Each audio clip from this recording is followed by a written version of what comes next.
नरेंद्र मोदी राजीनामा द्या,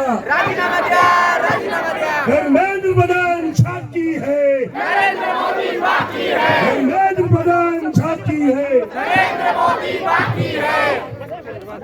सर्वजण शांततेने सहकार्य करा। खाली बसा रे, बसून घ्या भाई।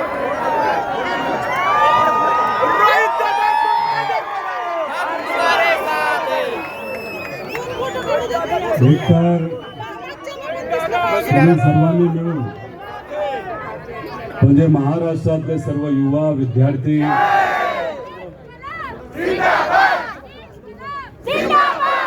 देशातले सर्व विनयी युवा एकत्रित झाले आणि विद्यार्थ्यांसाठी आणि खास करून नीटच्या परीक्षेतल्या जे विद्यार्थी होते ज्यांच्यावर अन्याय झाला होता अशा विद्यार्थ्यांसाठी एक लढा जो आपण सगळ्यांनी मिळून लढला।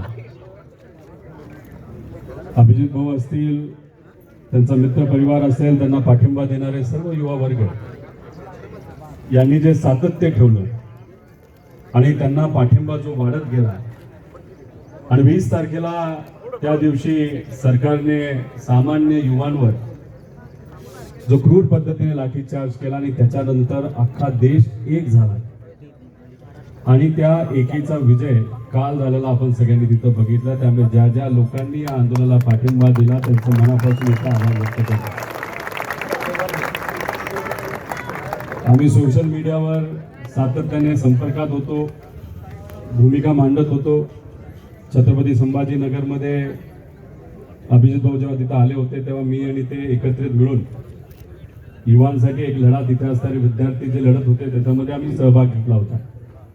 काही प्रमाणात तेव्हा तिथं आमची समोरासमोर चर्चा झाली होती, त्याच्या आधी फोनवर झाली होती आणि काल परवा तिथं जाऊन तिथं सुद्धा विचारपूस झाली होती।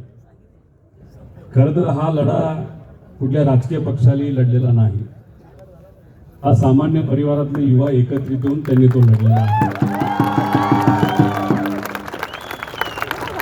आणि मग राजकीय पक्ष असतील, नेते असतील यांनी या लढ्याला पाठिंबा दिला।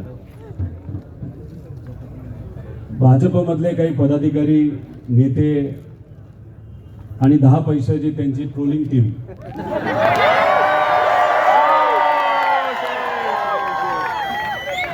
ही कशी आहे याचा खूप चांगला अभ्यास माझ्यामध्ये आहे।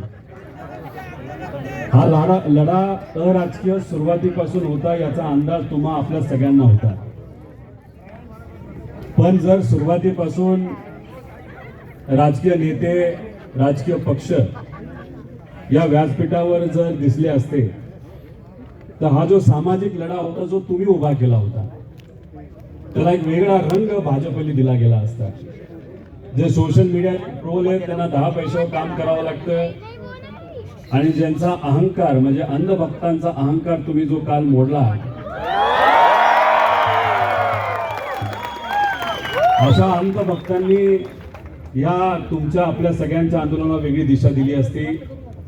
म्हणून तुम्ही योगेश भाऊ बोलले की आधी का गेला नाही, त्याचं कारण काही प्रमाणात मी इथं सांगितलं।